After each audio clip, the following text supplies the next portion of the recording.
Here's a tip. If you're trying to pass a health care bill, do not say it passes the Jimmy Kimmel test if it clearly does not, because he will call you out on national television.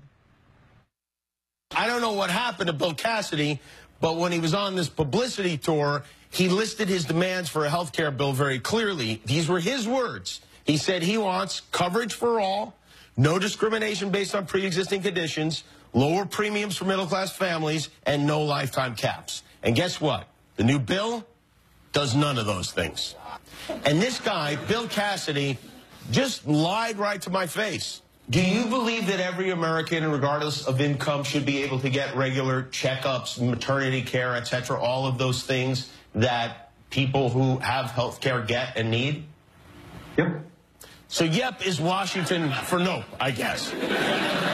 Stop using my name, okay, because I don't want my name on it. There's a new Jimmy Kimmel test for you. It's called a lie detector test. You're welcome to stop by the studio and take it anytime. All right, so let's talk about this. Steve Deace is a syndicated conservative radio host, and John Fredericks, he also hosts a radio show, and he was the chair of President Trump's campaign in Virginia. Welcome to you both. Good to have us, Carol. Okay, we're going to right in. So, Steve, the right might hate Hollywood, but Kimmel brings fire and light to this issue. Will it matter? Yes and no. I mean, if America voted according to Jimmy Kimmel and the guest on his show, we wouldn't have the fewest Democrats in elected office nationwide than before the Great Depression, as we do right now. But Jimmy does speak to something. What he advocated, what Bill Cassidy promised him, is just simply not possible. And it's what makes this issue very complicated. Americans want to believe they can have maximum freedom, minimal regulation, and total and complete coverage. Well, I mean, that business model doesn't exist anywhere on planet Earth. It cannot exist anywhere on planet Earth. And that's why politicians in both parties, beginning with Obama claiming you could keep your doctor if you wanted to, Republicans claiming for 8 years they were going to repeal Obamacare if you elected them, and now they won't. This is why this is such a hot potato for both parties, Carol. It devastated the Democratic Party not keeping its promises on this issue. And if Republicans don't keep their promises on this issue, it will devastate them as well. Ooh. So John, I called Senator Cassidy's office this morning really early, and this is what I got. Yes, Kimmel put Cassidy's number on screen. His office line has been busy since 6 a.m. Eastern time, even as he defends himself. Let's listen. I'm sorry he does not understand.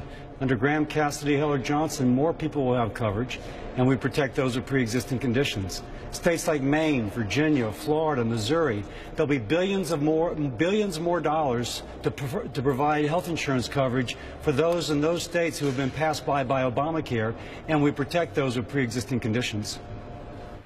Okay, so John, the person I love best has a pre-existing condition. Under this bill, insurance companies can raise his coverage, can raise his rate. So how is that protecting people with or diabetes or mental health issues or heroin addiction? Carol, I got to tell you, I love this bill, and I'll tell you why. Because it gives the power back to the states, and it gets the decisions closer to the patient than the federal government can do. What we're debating here, let me tell you the reality of this. The clock is running out.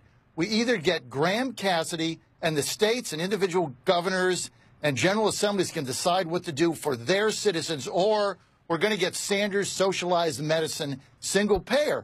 That's it. Under this program, you get a block grant back to the states. Their money is protected, just like we did in the 1996 welfare reform program. That proved unbelievably successful because governors and general assemblies got really creative. We did the same thing with the CHIPS program. So if Vermont wants single payer, they can have that. If Massachusetts wants Romney Care, they can have that. Obamacare is a goner, Carol. This is what nobody seems to grasp.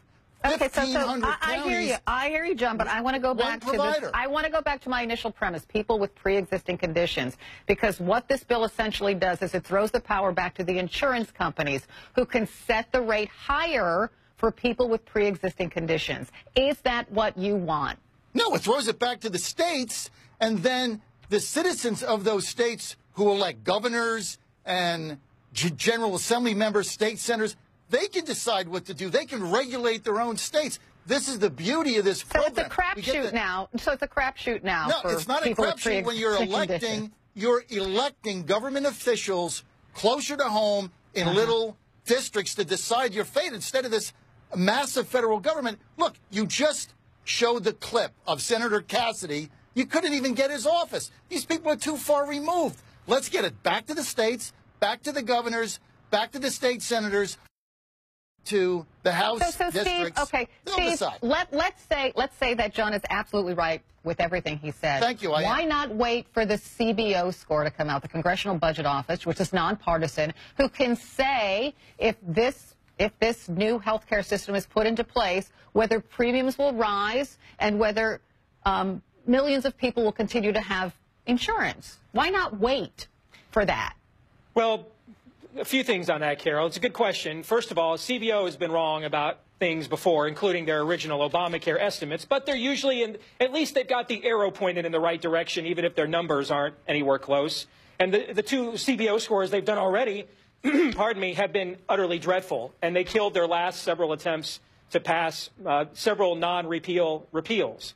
But you touched on something that really, you know, if I had an audience with the 52 Republicans in the Senate right now, and about 40 of them probably wouldn't let me in without a court order, okay, because, you know, I'm actually a conservative. But if I had an audience with those 52 Republicans right now, this is the question I'd be asking them. And I say this as an ideologue, Carol. I'm the right-winger your atheist college professor warned you about. But here's the reality. Is what you're going to do lower premiums? If not, start over again. If yes, proceed from there, period. That's the only question that matters. If they get this wrong, they're going to get annihilated in the midterms in November of 2018, because this is the promise that they're going to lower people's premiums.